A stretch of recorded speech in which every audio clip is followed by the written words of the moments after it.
예고해드린 대로 미국 역사기행 제12강 이제 우리가 미국 역사가 벌써 많이 왔죠. 독립전쟁도 끝났고 그 뒤에 대통령도 이미 몇 번 바뀌고 국가 체제가 갖춰졌는데 조금 그동안에 그 전후해서 일어났던 미국 역사와 사회적인 변천 그런 걸 간략하게 살펴보는 시간이 바로 성조기, 미국 국기가 어떻게 생겨났느냐, 미국 국가, 오늘은 미국 국가, 그리고 원주민과의 갈등에서 생긴 태권세의 저주라는 굉장히 유명한 얘기입니다. 미국 역사에서는.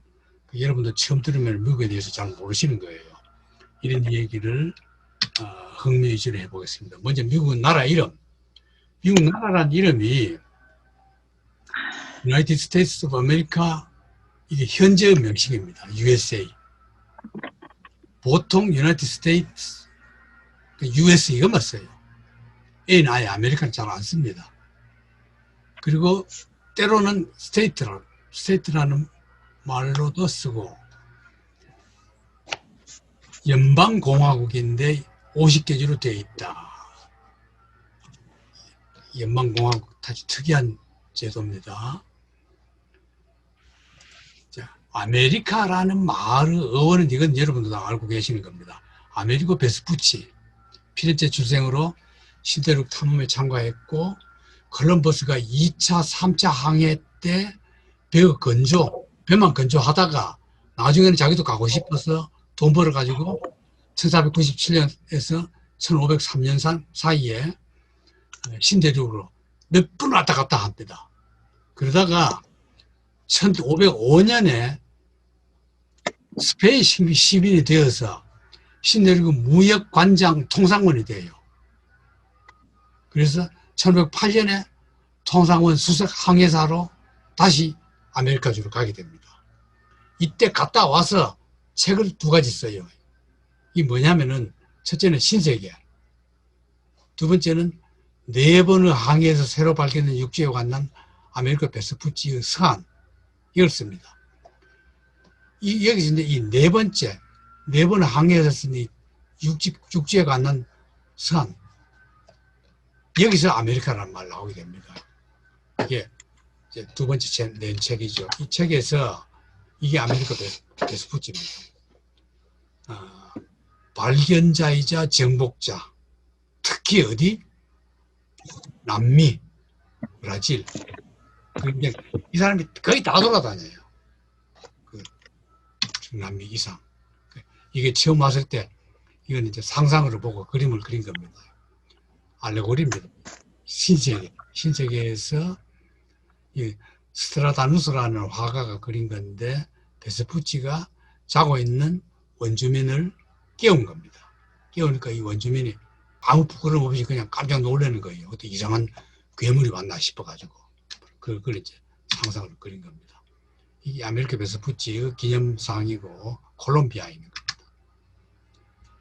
그런데 이제 베스푸치 갔다 와서 이제 책을 2권 썼는데 특히 2번째 건 대륙 발견에 대한 보고서, 그걸 본 사람이 누구냐? 그걸 본 사람이 지도 작성자입니다. 마르틴 발트제뮬러. 발트제뮬러입니다. 이름 보니까 독일 사람이죠. 이 독일의 그 당시 유럽 최고의 지도 작성자, 지도를 만드는 사람이죠. 지도 만든 사람이 이 사람하고 공동 제작을 합니다.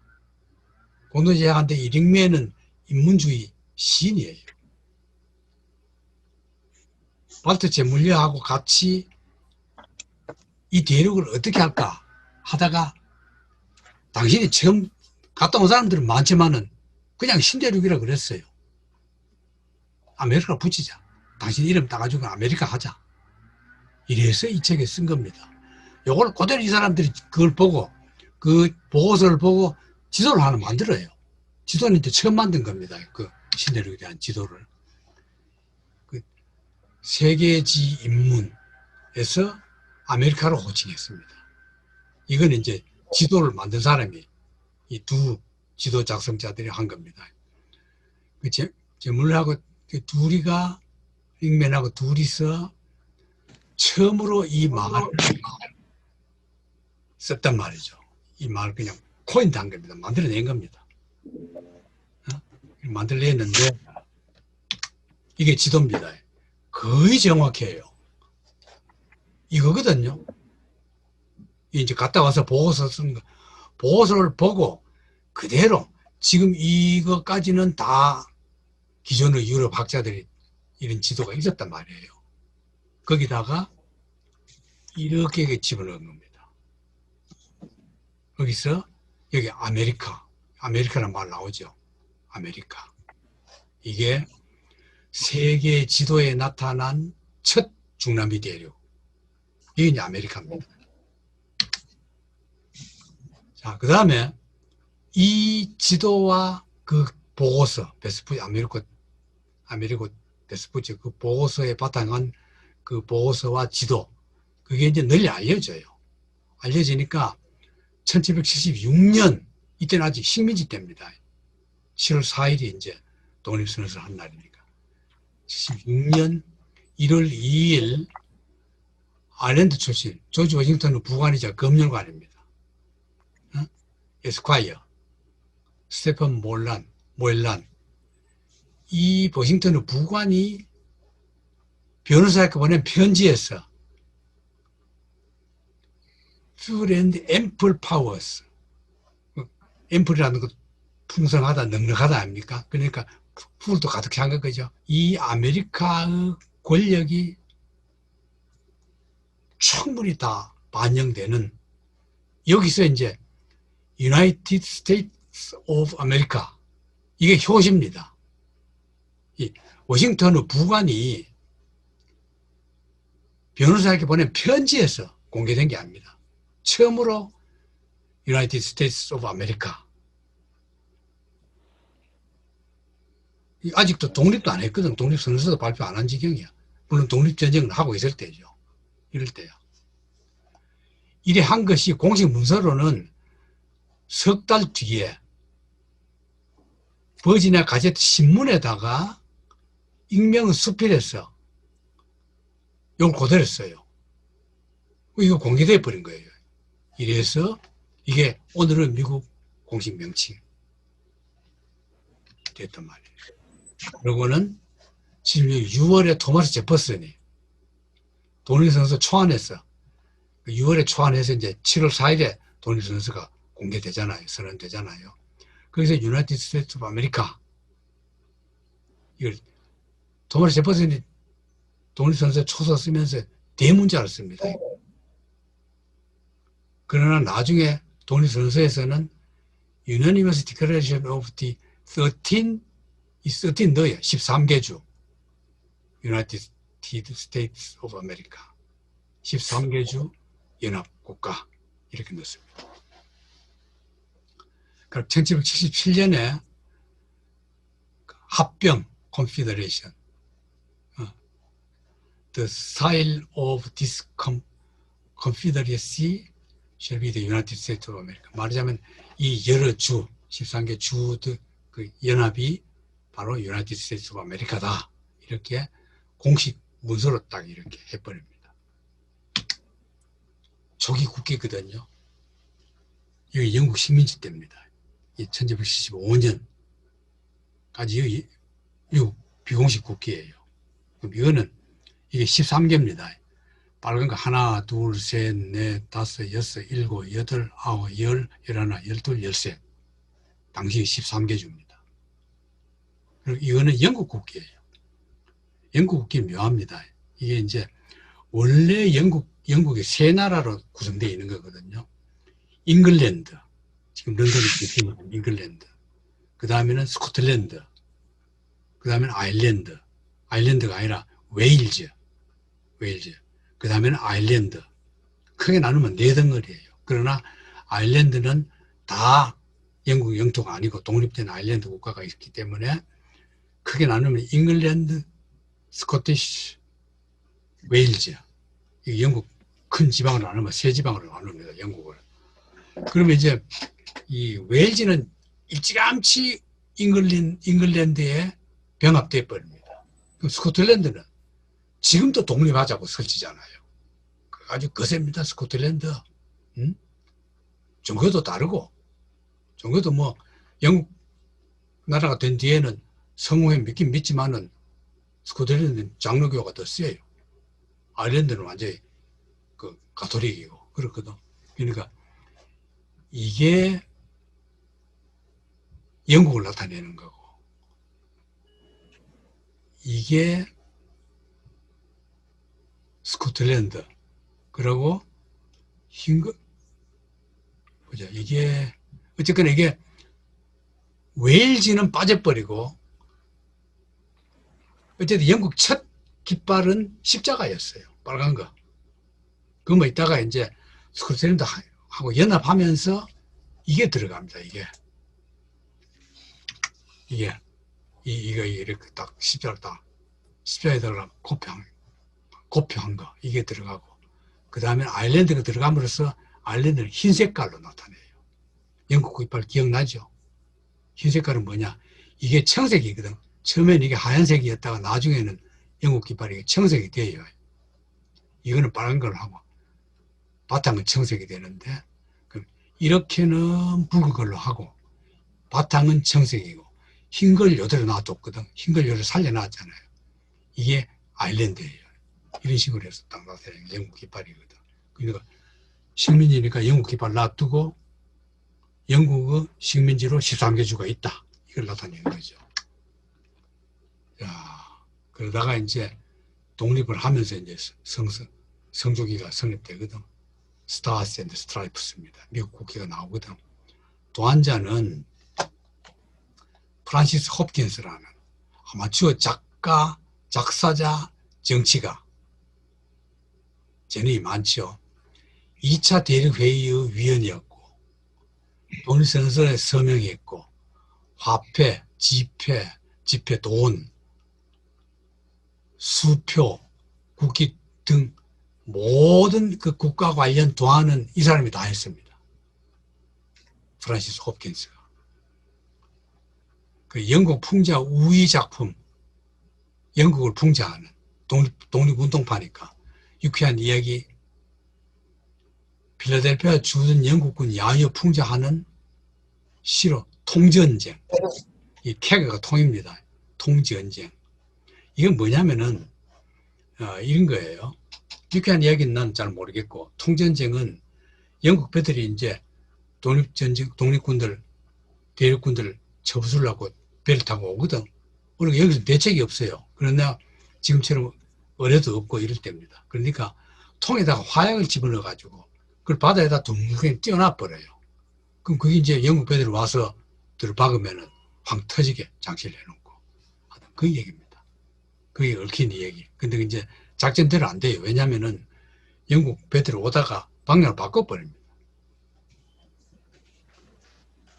이 프란시스 홉킨스가 나중에 펜실바니아의 판사로도 복무를 했고, 아버지는 벤자민 프랭클린의 친구입니다. 말하자면 벤자민 프랭클린의 친구의 아들이 재능이 있으니까 대륙회의 위원도 되고, 독립선언서 서명했고, 화폐, 지폐, 수표, 국기 도안, 국가 관련 도안을 다 맡아놓고 다 한 겁니다. 돈 벌 것 같죠? 별로 돈 못 벌어요. 홉킨스가 디자인한 첫 미국 깃발이거든. 그럼 이게 식민지 때 있었던 이 깃발, 여기서 요만 바꾼 거예요. 이게 영국으로부터 독립했으니까 필요 없었지죠. 여기다가 별을 집어넣는 겁니다. 그 별을 어떻게 집어넣어요? 이렇게 집어넣었어요. 이렇게 집어넣었거든. 이 몇 개입니까? 13개입니다. 13개인데 별이 달라요. 지금 국기하고. 어떻게 다릅니까? 6포인트 스타스. 육각입니다. 육각이야.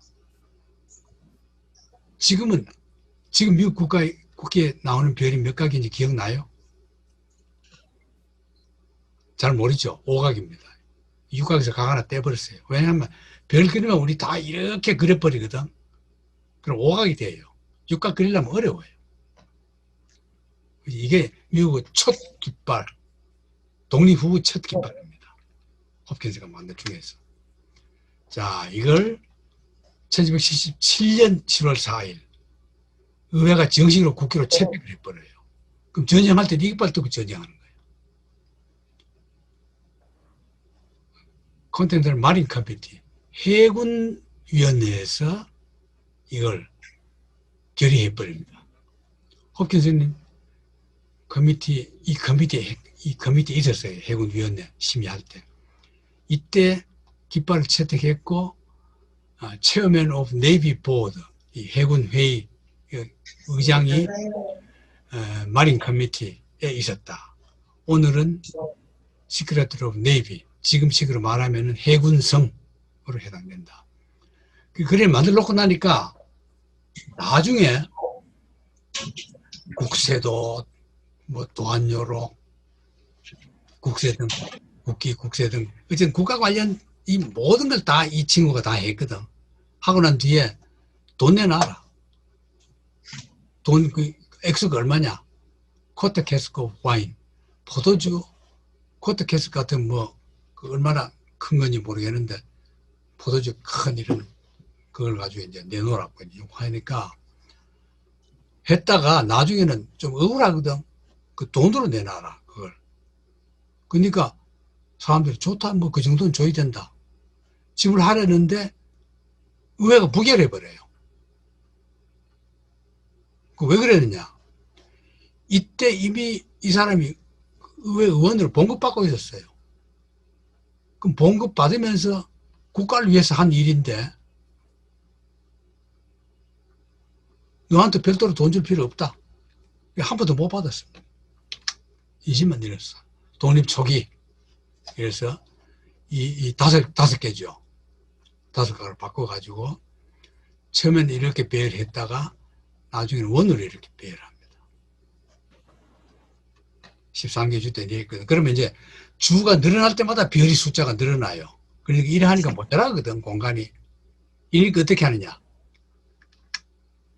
붙여가지고 합니다. 그래서 13개의 붉고 흰색이 가로로 그어진 바탕에 흰쪽, 왼쪽 위에 사각형의 50개의 흰색 별로 구성합니다. 줄은 미국 초기 연방 가입 연방주고 별은 현재 연방의 수. 1976년 독립선 후에는 푸른색 바탕 13개의 별들이 원 이뤘고 48개의 별을 담은 국기는 1912년까지 1959년 됐어야 나중에 60년 연방 하와이 연방까지 들어와서 지금은 50개의 별. 기대 몇알 때는 이렇게 하고 국기에 대한 규칙은 1818년에 제정을 하고 27회 개정해서 별은 하늘에서 따온 거고 별은 적색은 영국색에서 따온 거고 백색은 영국으로부터 분리를 뜻한다. 이렇게 자기들 안대로는 오늘은 미국 국기를 풀이한 겁니다. 이래 했거든. 15개 줄 뗐죠. 이게 늘어나요. 27번 바뀌었다 그럽니다. 연방주가 늘어날수록 점점 다 자꾸 바뀌어져요. 자, 이게 그럼 이건 간단히 끝났어요. 그 다음에는 국가입니다. 애국가. 이건 참 기고만장해요. 초기에는 식민지 때는 영국 애국가 그대로 씁니다. 영국 애국가가 뭡니까? 신이여 왕을 보호하소서. God save the 남자가 왕일 때는 king, 영국 국기라고 그 애국가는 여자 왕일 때는 queen. 그리고 킹은 바뀌어요. God save the queen. 이게 초기 애국가였습니다. 그러다가 1798년부터 1931년까지는 콜롬비아 만세를 사용했습니다. 콜롬비아는 뭐냐? 미국 전체를 상징하는 수레로 미국을 콜롬비아케 했습니다. 콜롬비아. 왜? 콜럼버스가 발견한 땅이니까. 콜롬비아 이렇게 말했어요. 콜롬비아 줄 미국 전체를 했거든요. 지금은 미국 국가는 1798년 법률가 조지 홉킨슨이 작성한 겁니다. 이듬해 필리핀이 작곡했고 조지 워싱턴 대통령 취임식 때 그때 말이죠. 그때 프레지던트 마치 대통령 행진곡으로 불렀습니다. 그러다가 워싱턴이 국가로 지정해 버렸어요. 제일차 전후하에 인기가 하락해. 그러니까 1931년 20세기 와서입니다. 스타 스팽글드 배너, 이게 지금 미국의 애국가잖아요. 이게 대체한 겁니다. 이후 이 노래는 대통령 찬가, 그 다음에 이제 원래 있었던 거, 콜롬비아 찬가는 대통령 찬가로 불리다가 그마저도 대체해버리고 나중에는 부통령 찬가로 격화되어버리고 다시 만든 국가가 미국 국가로 된 겁니다. 작사자는 국기 디자인한 이 집안의 이 아버지의 아들로 필라델피아에 태어났고 펜실바니아의 주의회 의원이었고 나중에는 연방 판사였고 작곡가 필립은 저먼 아메리칸 컴포저, 미국 영국 독일 피를 받은 미국 작곡가고 바이올리니스트고, 이게 만세의 콜롬비아여 행복한 나라여 만세의 너희의 영 천국에서 태어난 대역이 누군가 수행과 자유 원인의 피를 흘리며 그리고 언젠가는 전쟁의 폭풍과 없어지니 기쁨 평화 당신의 용기를 이겼으니 독립은 우리의 자랑이니 줄곧 염두에 어떤 비용을 그를 위한 상을 위해 감사하니 그 재단은 하늘에 도달하니 굳게 뭉치리라. 우리가 하리 귀합하고 우리의 자유를 누리니 형제와의 유대와 합류로 평화의 안전을 우리는 당연한다. 이게 이제 그 나라가 성립된 뒤에 쉽게 말하면은 신이여 왕을 구하소서 그 대신에 불렀던 미국의 첫 애국가였단 말이죠. 이러다가 지금은 스타 스팽글드 배너로 바뀝니다. 아까 나왔죠. 이거는 1931년에 바뀌었거든. 이 작사자는 누구냐? 지금까지 2번까지 잊어버려요. 3번부터는 알아둬야 돼요. 현재 거니까. 프란시스 스콧 키, 곡조는 존 스탠퍼드 스미스가 작곡. 이 작곡이 곡이 그렇게 훌륭한 곡이 아닙니다. 영국 노래에서 100개 먹은 거예요. 우리나라 애국가가 100개 먹었잖아요. 그랬듯이 애국가 그 곡을 우리나라도 도용해 온 건데, 이거 미국 국가도 마찬가지입니다. 이것도 영국의 천국 아나크레온에게 이 곡조를 미국 오늘의 국가에 그대로 그냥 집어넣어 버린 겁니다. 작사자는 이 사람이고, 이 노래는 그럼 천국 아나크레온에게 저게 곡이 무슨 노래냐? 이거는 저 빨간 글씨 보십시오. 디 아나크레온틱 소사이어티. 이 협회의 공식 협회가야. 그럼 이 아나크레온 소사이어티가 어떤 거냐? 아마추어 작가들의 친목회예요. 그럼 볼 때마다 이 노래 부르고 술 마시거든. 그럼 아나크레온은 누구냐?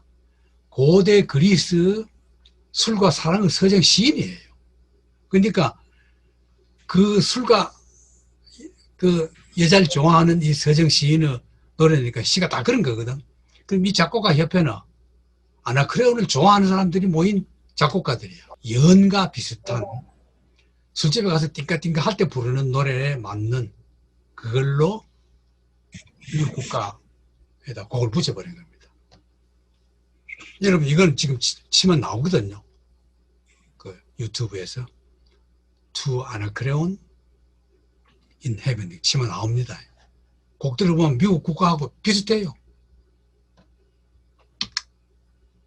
그럼 작사자는 누구냐? 이게 이제 사연이 깊어요. 조지타운 출신 변호사이자 작가이자 시인이고, 조상은 런던에서 메릴랜드로 이주해서 아버지는 판사이자 대륙군 장교였고, 키는 좀 모순된 인간이에요.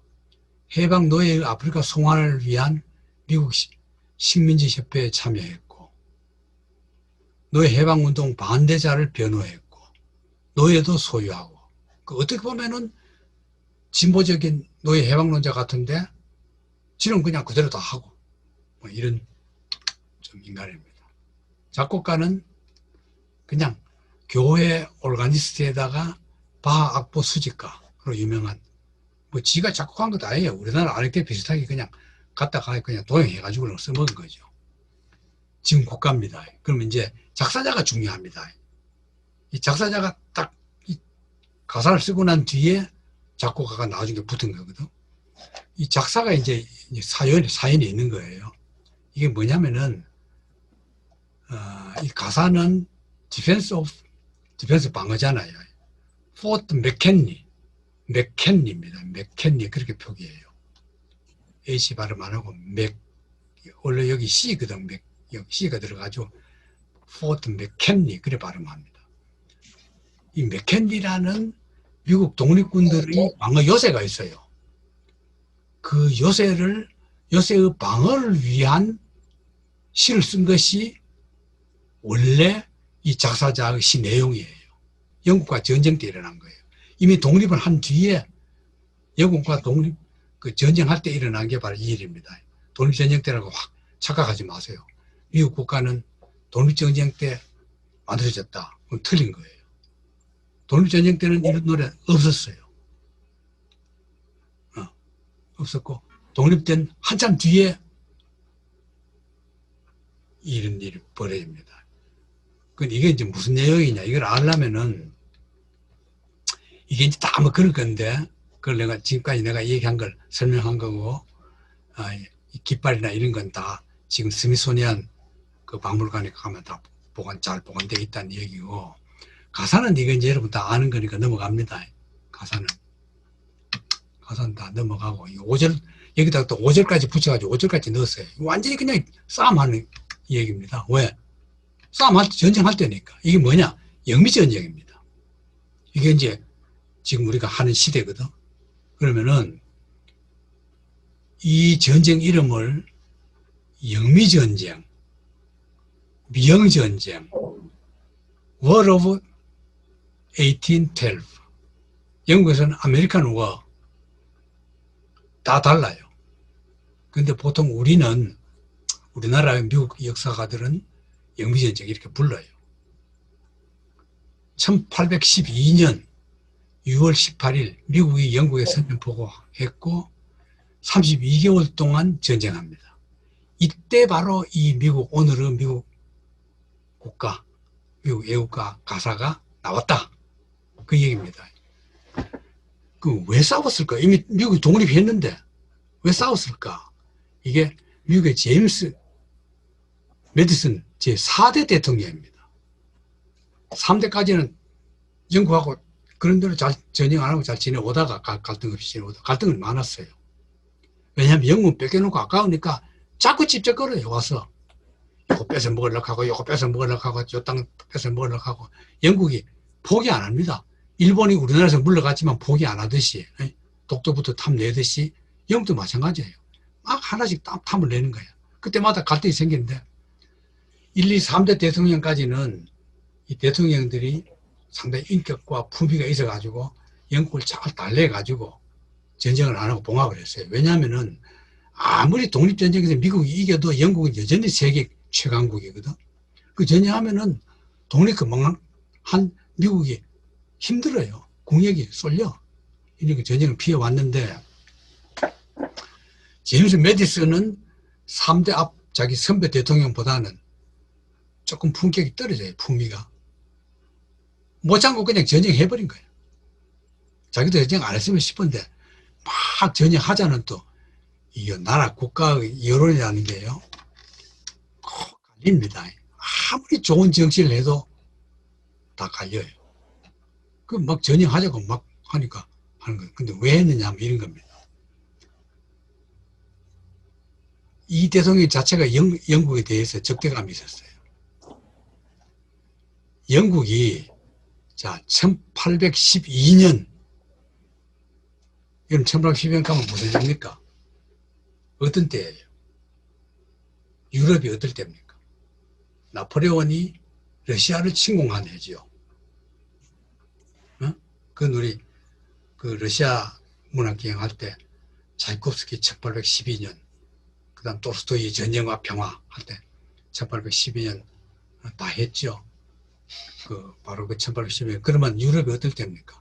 나폴레온이 전 유럽을 딱 틀어주고 있을 때거든. 그 나폴레온이 틀어주고 어떻게 했어요? 유럽은 다 정복했는데 영국만 정복을 못했거든, 나폴레옹이.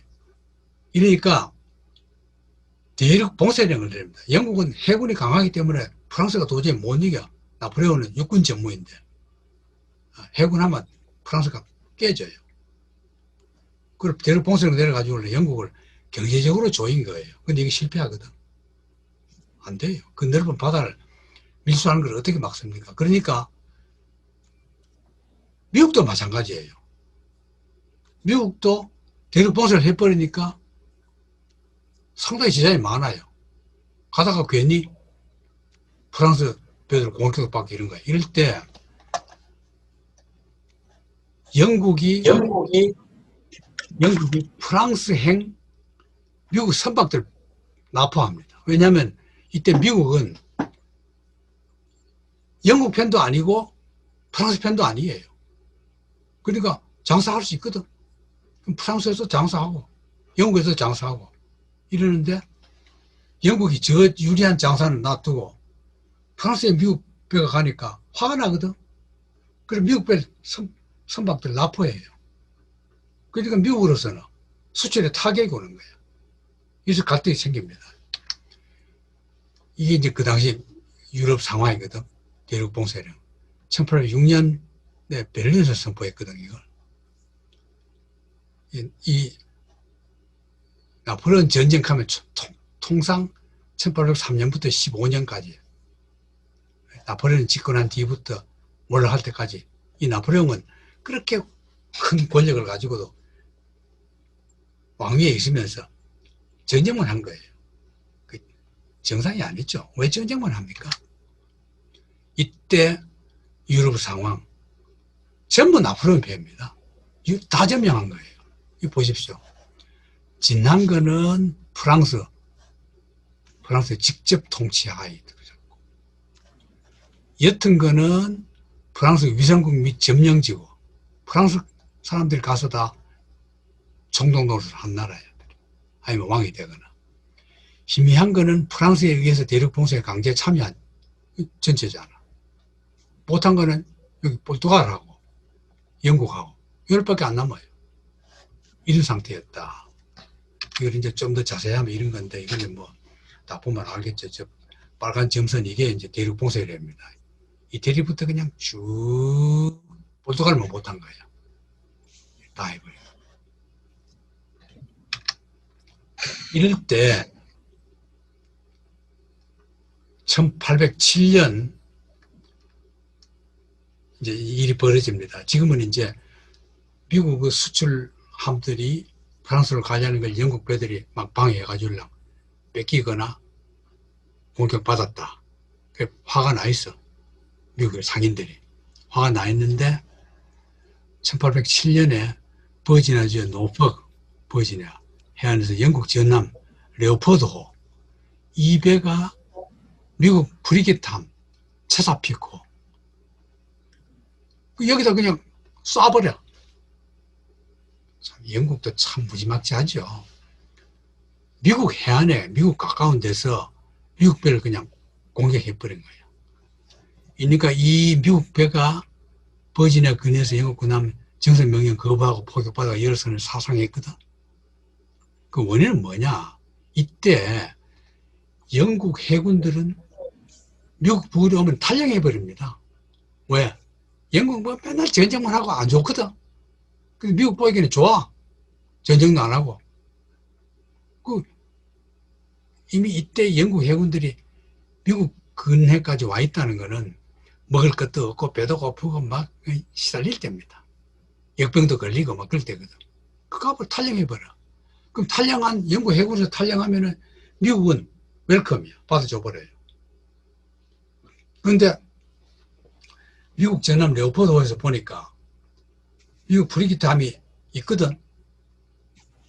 아, 저 배에도 우리 탁주병들 숨기고 있다.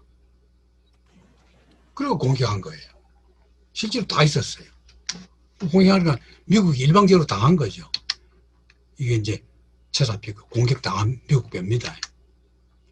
이게 이제 서로 점령하는 거고.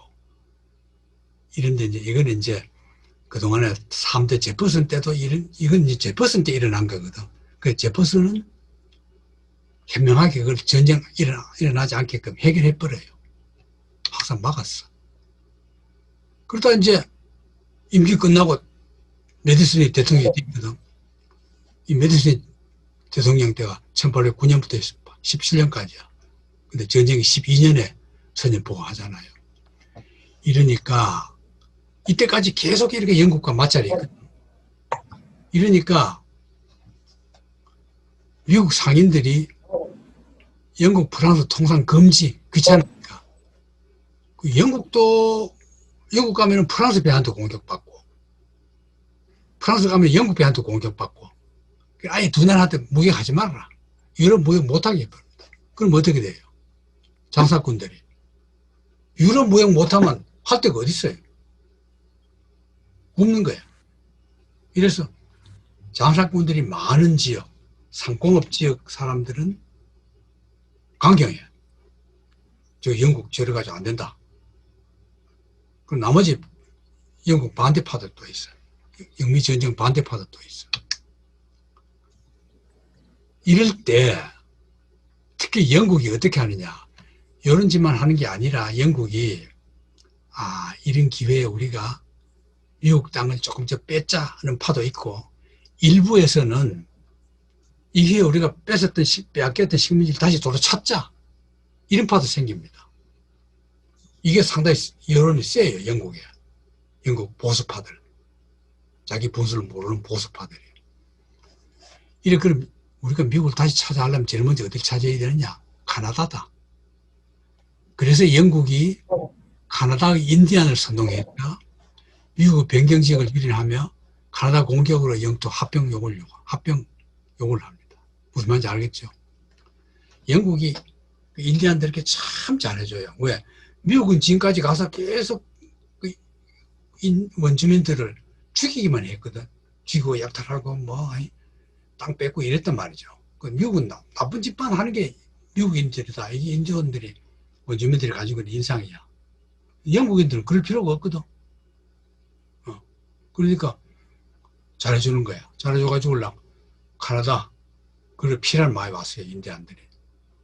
원주민들. 그러니까 그것을 잘 선동해가지고 뭉쳐가지고는 카나다 부근에 미국 땅을 내려가는 거예요. 점점 쳐내려오는 거예요. 그래서 카나다 인디안은 독립전쟁 때 얻은 5대5 연안으로 몰려든 이주민들이 원주민들을 침략하자 테끔스의 추장이 대반란을 일으킵니다. 이게 이제 테끔스입니다. 영국령 카나다를 피신했고 끊임없이 개척을 위협했는데 영국이 이들을 사주해서 무기 공급해주고 서부인들을 믿으며 대형 전쟁을 주장해 메디슨 대통령도 도리 없이 전쟁을 하게 됩니다. 영국이 선전포고 해버린 거예요. 참 쓸데없는 전쟁이죠.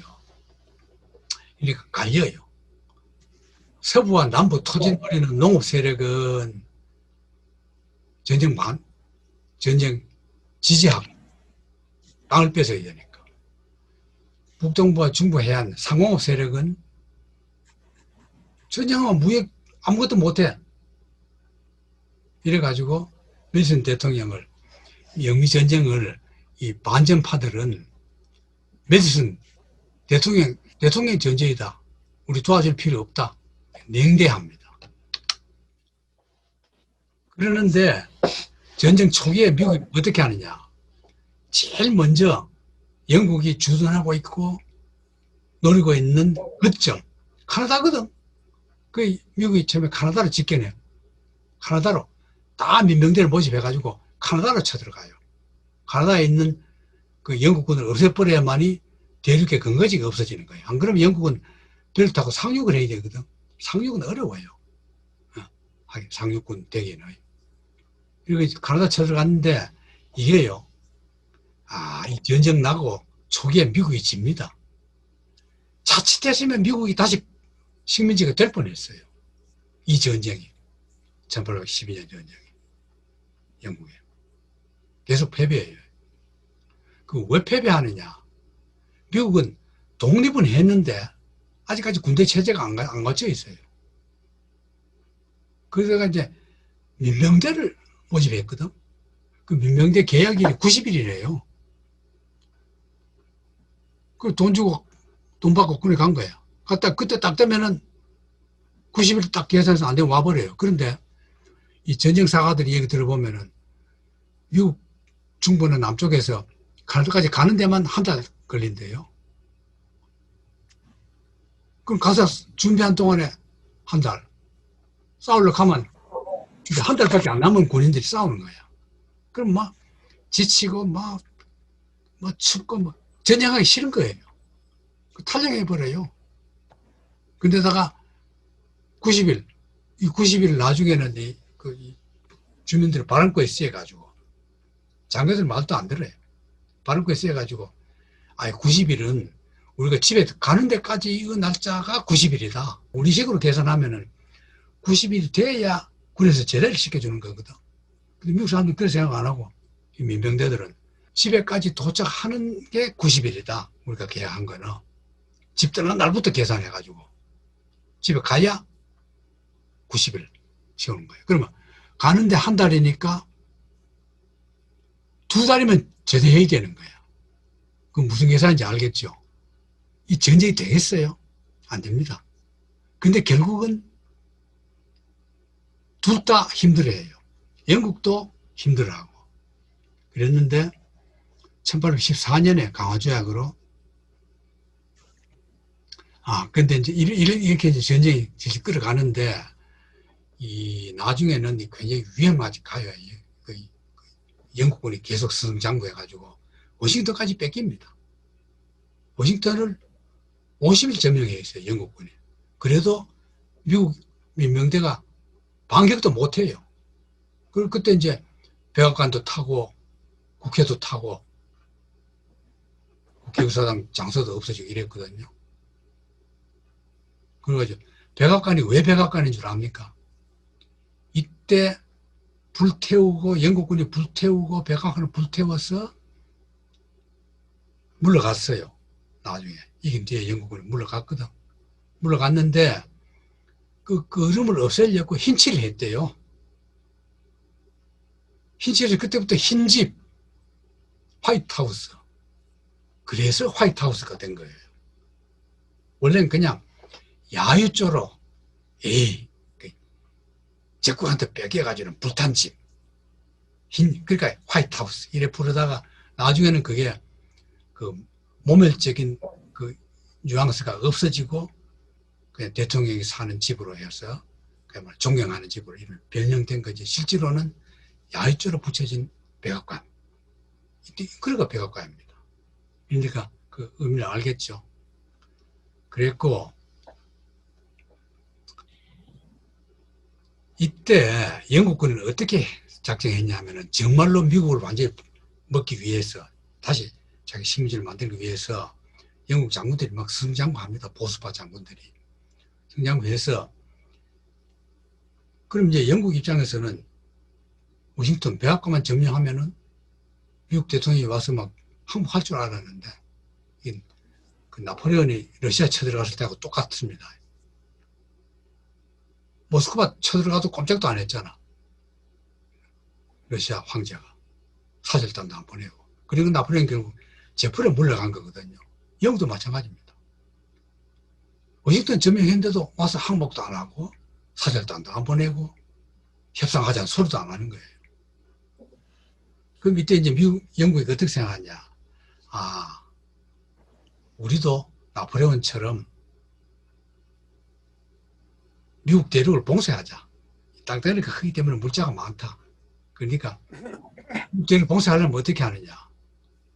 뉴오리언즈만 봉쇄하면 돼요. 미국은. 왜? 그 땅덩어리가 크니까 뉴오리언즈 그 미시피 강, 남쪽의 미시피 강 입구 아닙니까? 뉴오리언즈 항구가. 그것만 딱 봉쇄해버리면 모든 무역선이, 그리고 미국은 그때 교토의 발달을 안 했거든요. 교토의 발달을 안 했기 때문에 모든 무역이나 장사는 미시피가 막히면 못하는 겁니다. 그럼 뉴오리언즈가 영국군이 점령해가지고 막아버리면 중부 사람들은 굶어 죽어요. 굶어는 안 죽지만 양식이 많아서 농기군이 뭐니 약이니 뭐 아무것도 없어. 이때 미국 공업은 빈약했으니까. 그러려고 뉴오리언즈를 침략하려고 그랬는데 실패합니다. 이게 누구에 의해서 실패하느냐? 이게 앤드류 잭슨이 합니다. 빨간 그런 이름 외워주세요. 앤드류 잭슨 대통령이 7대 대통령이 되거든요. 이때 영미전쟁 때 뉴오리언즈를 방어했는 것 때문에 앤드류 잭슨은 무식한 그 깡패 출신인데, 원래 출신은 스코틀랜드 출신이야. 조상들은 스코틀랜드가 다 전형 잘하는, 결투 잘하는 것들이거든. 앤드류 잭슨도 와가지고 학교도 안 다니고 그냥 깡패야. 근데 워낙 똑똑해가지고 군에 가서 업적을 세운 거예요. 이러다가 미국이 처음엔 영미전쟁 방관했어요. 자기하고 관계없는 전쟁이니까. 그러다가 가만히 보니까 영국 군들이 뉴오리언즈 침공한다는 정보를 듣고는, 만약에 내가 그걸 막아내면은 내가 이 전투 하나 때문에 나는 미국 전 국민의 영웅이 된다. 미국을 살리는 거예요. 그래서 방어전쟁을 합니다. 이거 승리하거든. 자기 계산대로 영웅이 돼요. 그래가지고 곧 이 전쟁 끝나고 몇 분 뒤에 7대 대통령이 됩니다. 알만하죠. 이 앤드류 잭슨은 대통령 되기 전에 뭐 결투 전문가고 변호사도 하고, 또 미국에서는 그때 엄격하게 프로테스탄티즘이 금지했던 유부녀와 결혼, 이혼도 안 한 여자와 같이 살았어요. 그런 불륜이 있으면 그때는 미국의 대통령이 안 되거든요. 근데 워낙 이 사람이 그냥 확달해가지고 그래도 관계없이 대통령 되어버렸어요. 영국이 처음에 영국이 이겼잖아요. 이기다가 나중에는 기진맥진 했을 때 어떤 일이 벌어지냐. 영국으로서는 행운이야. 프랑스하고 강화조약을 해버려요. 영국과 프랑스가 전쟁을 하다가 나폴레온이 딴 데 일 때문에 유럽 대륙을 점령하기 바빠가지고 영국하고는 전쟁 못하게 됐어. 그러니까 영국의 모든 군인들이 다 영미전쟁에 투입해버린 거야.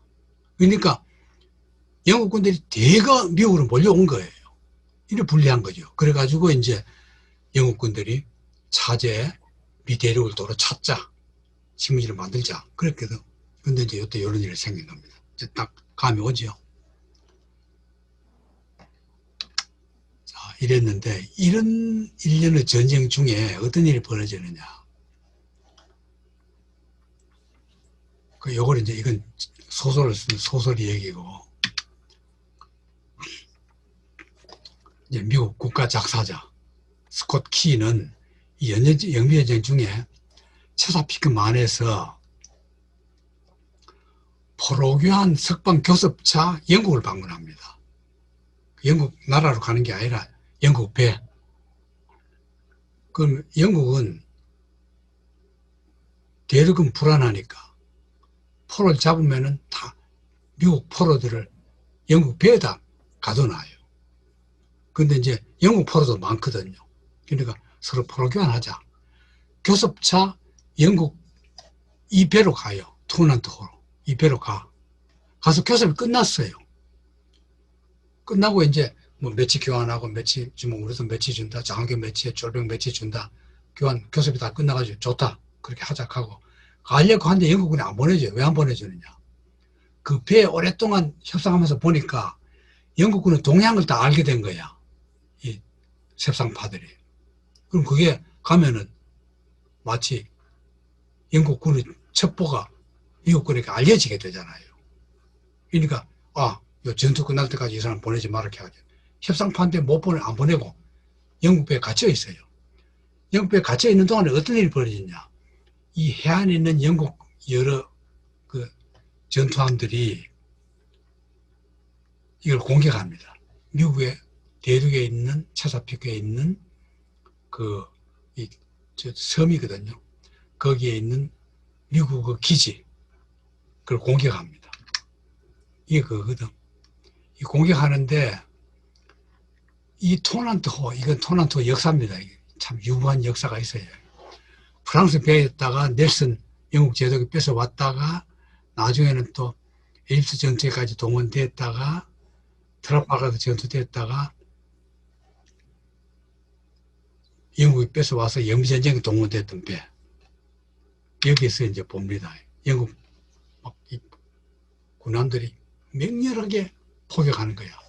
이 뭐냐? 배틀 오브 볼티모어 전쟁이라고 부르는데 워싱턴 가는 길목이거든. 그 이제 포격하는 거야. 이게 날짜가 1814년 9월 13, 14일간. 그 요새가 맥켄리 요새입니다. 맥켄리 요새. 맥켄리. 이게 미군의 요새입니다. 별 모양처럼 되어 있죠. 직접 나가지고. 여기 우리 가봤거든요. 여기 미국 분들도 이런데 잘 안 가는데, 인데 관광 가면 사진도 좀 잘 찍고 굉장히 볼 게 많아요. 있는데, 여기 이제 정말로 여기에 미국 깃발을 세워놓고 이래. 이 미군이 주둔하고 있는 기지야. 미군이 뭐 주둔도 아니죠. 자기 나라 기지. 여기에 이제 영국 선박, 그 영국의 이제 군함들이 바다에서 쫙 진을 쳐가지고는 이 맥켄리 요새로 맹렬하게 대포를 퍼부어요. 밤새도록. 퍼부고 나니까 이제 이 미군들 생각에는 저 기지 이제 저렇게 포를 많이 받았으니까 완전히 부서졌겠구나. 걱정했는데 그 이튿날 새벽에 보니까 깃발대가 그대로 있어요. 그대로 있으니까 딱 떠오른 영감이 뭐냐? 스타 스팽글드 배너. 스타 스팽글드 배너. 그 깃발. 그 엄청난 폭격에도 불구하고 깃발은 넘어지지 않고 그대로 공중에서 벌러지고 있다. 이 보고 이 시인 스콧 키가 시를 쓴 겁니다. 깃발 찬양가죠. 이제 딱 알겠죠. 영미전쟁 때 가사가 나왔고 나온 배경이 자세히 얘기하면 이렇게 됩니다. 참 드라마틱하죠. 이래서 이걸 맥켄리 요새의 방어, 디펜스 오브 포트 맥켄리, 이런 제목으로 시를 써가지고 발표해요. 그걸 보고는 작곡을 한 거예요. 이래서 해군이 처음에 국가를 인정하고 1916년에 백악관이 인정하고 1931년에 대통령이 공식 국가로, 그리고 미국 국가 31년에 된 거예요. 일부는 반대해요.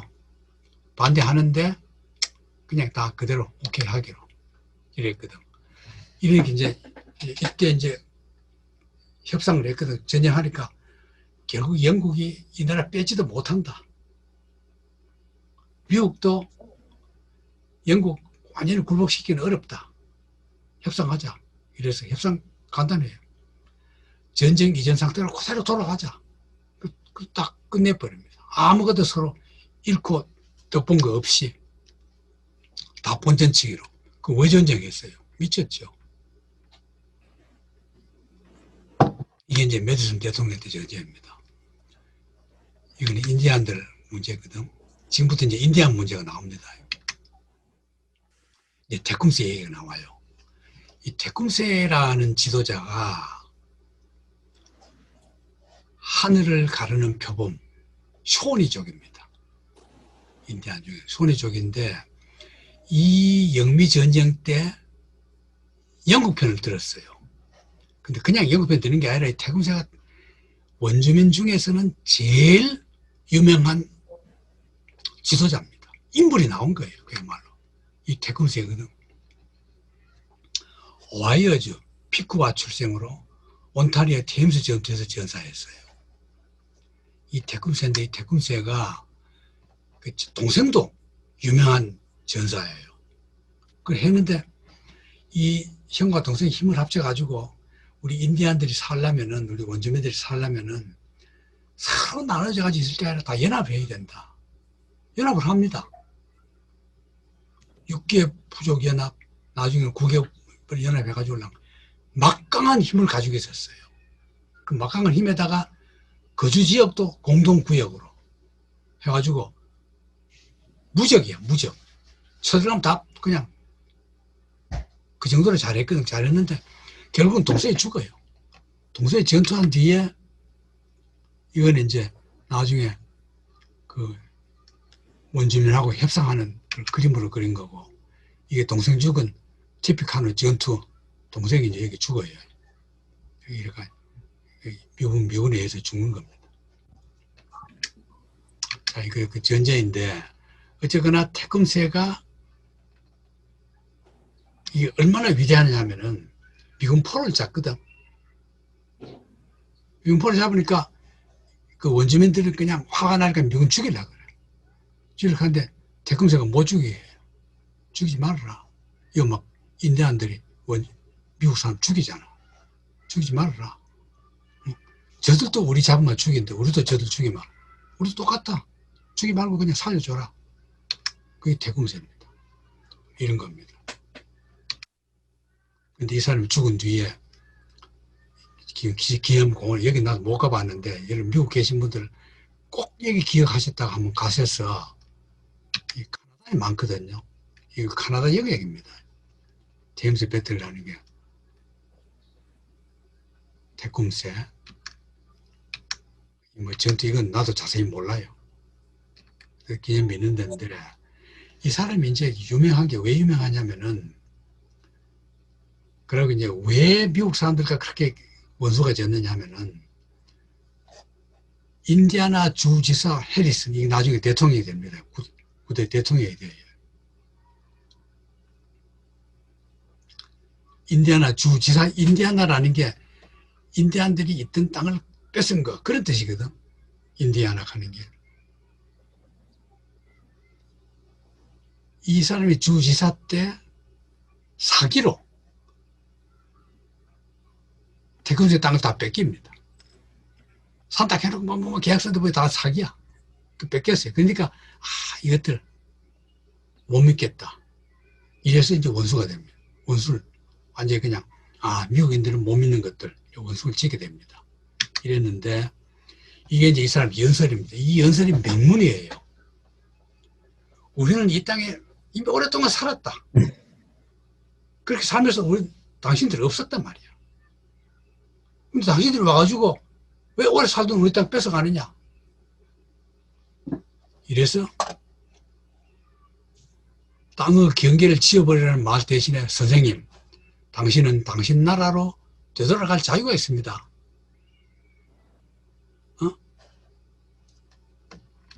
당신들이 당신들 살대로 가는 말이야. 왜 남 사는데 와가지고 이러냐. 그래 하면서 이 땅은 어느 쪽도 이걸 사고 팔 권리가 없다. 하늘이 준 땅이다. 사고 팔고 한 건 다 무효다. 자기도 사기를 당했어요.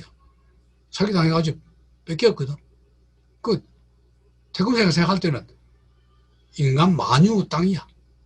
원주민들이 살아야 될 권리가 있는 땅이야. 그냥 이게 영화도 있고요. 대단해요. 대단한데 영화는 이제 우리가 여러분 그 영화 제목이 태금새 The Last Warrior 마지막 전사죠. 마지막 전사. 그런데 이 태금새가 왜 유명해졌느냐 미국 역사에서 Curse of 태금새 Curse of 태금새의 저주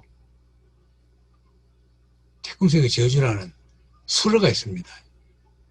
이 수러가 뭐냐 그 태금새가 처음으로 원함 맺히게 한 게 누굽니까? 주지사거든. 자기 땅 뺏어 먹은 해리스잖아요. 이게 나중에 대통령이 되잖아요. 그 땅 뺏긴 그 사람한테 이제 자기가 태금새가 죽기 전에 저지를 내린 게 뭐냐면은 앞으로 미국은 나를 죽인 우리를 못 살게 만든 미국은 앞으로 태금새가 전사하면서 20년마다 동원회가 들어가는 것으로 끝나는 해에 당선된 대통령은 임기 중에 목숨을 잃을 것이다. 왜? 우리를 그렇게 못 살게 군 저주를 받을 것이다. 요대로 돼요. 하나도 안 틀려요. 이상하죠? 이제 1840년이야. 그리고 그 첫 해가 저주를 내린 뒤 첫 대통령이 윌리엄 헨리 해리슨이야. 이 태금새를 바로 사기친 주지사잖아요. 이 대통령이 됐거든. 1840년에 당선됐어. 그 기준이 1840년이다. 첫 저주를 받은 게 해리슨이야. 사기꾼 대통령. 1940년 됐죠. 해리슨. 바로 이듬해 폐렴으로 죽어버렸어. 두 번째, 링컨. 암살당했어. 세 번째, 가필드야. 취임 4개월 만에 암살당해버렸어. 그 다음에 윌리엄 맥켄리 암살당해버렸어. 20년 하딩 실망발이 죽어버렸어. 1940년 루즈벨트 뇌출혈로 죽었어. 존 F 케네디 60년에 죽었잖아요. 죽었죠. 예외 하나도 없죠. 예외 하나도 없어요. 몇 사람 죽었노? 하나, 둘, 셋, 넷, 다섯, 여섯, 일곱 사람. 다 20년마다 쭉 다 죽었거든. 이게 이제 그랬는데 나중에 이제 리플레이라는 사람이 비리비또 나도 믿거나 말거나 이런 책에서 테크니스의 저주를 이론화한 겁니다. 책으로 내가지고. 그랬거든. 그런데 예외가 둘 있어요. 1980년에 된 로널드 레이건. 총에 맞았는데 살았거든.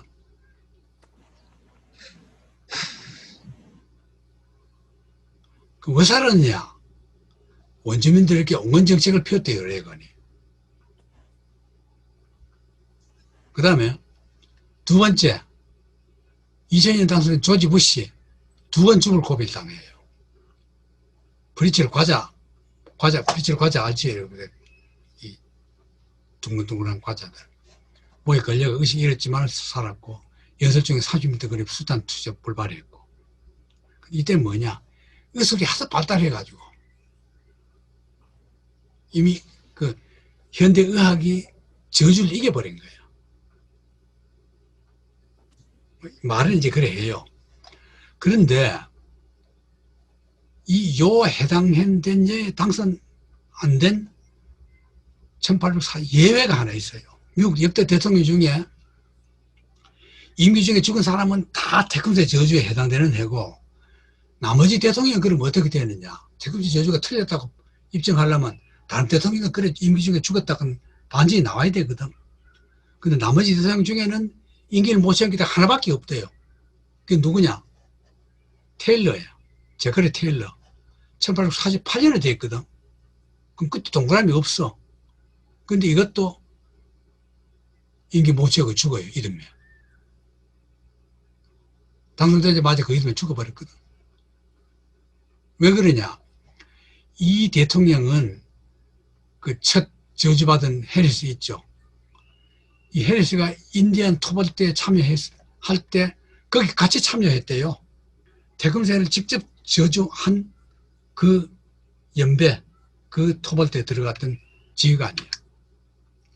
자, 그래서 이제 호주는 사과를 했고, 미국도 2010년에 사과했고, 이게 이제 오바마 때예요. 오바마 때. 원주민 사과문 공화당 의원이 했고, 원주민 사죄 결의안, 이건 뭐 다 그대로 하는데, 지금 이제 미국에는 202종의 원주민 종족이 있고, 원주민 대부분 보호시설에 있고, 이건 여러분들 뭐 내보다 더 잘 알죠. 현지에서 다 보니까. 농사보다 더 목장일 생업을 하는 경우가 많고, 이게 미국 지금 원주민들 보호구역이 있는 데입니다. 전부 다 서부에 몰려있죠. 여기 이제 몰려있는 겁니다. 이게 원주민 보호구역, 이게 이제 원주민 문화유산, 남겼던 문화유산들이 있고, 참 저런 데는 나도 한 번도 못 가봤거든요. 사진들.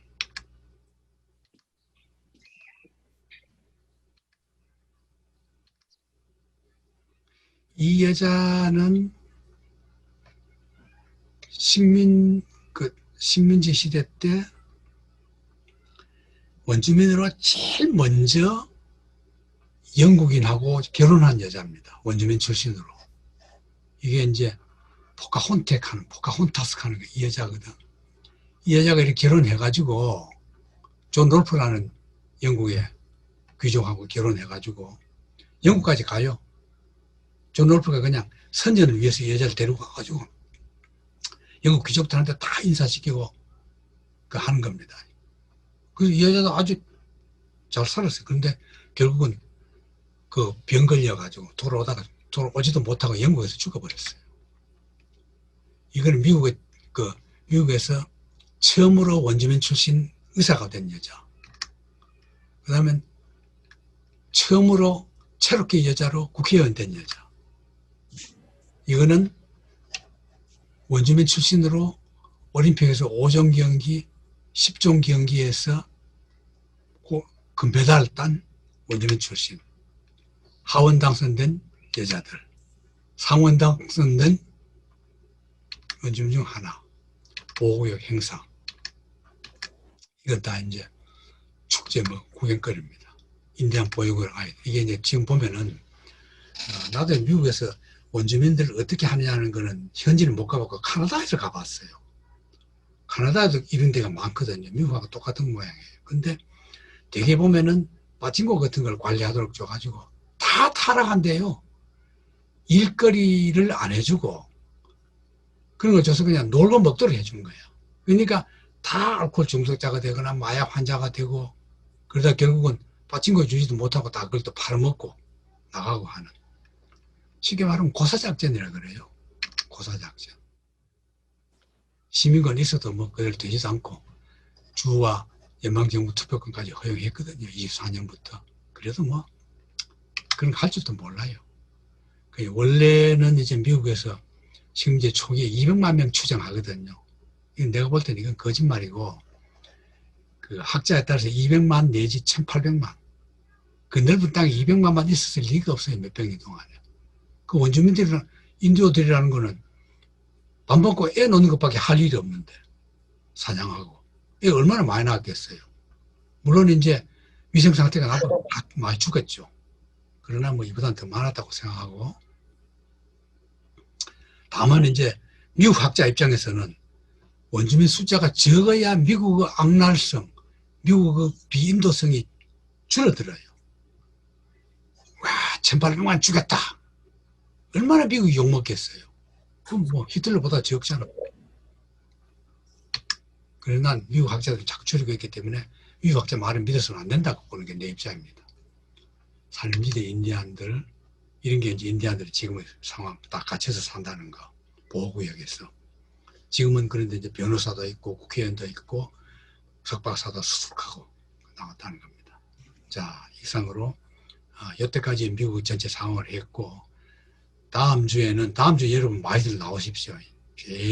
매우 중요한 랄프 에머슨의 사상, 본격적인 미국의 문학과 사상으로 들어가게 됩니다. 특히 랄프 에머슨은 미국 문학사에서 제일 위대한 문호이기 때문에 문호이자 사상가이자 철학자이기 때문에 다들 꼭 들여둬야 될 겁니다.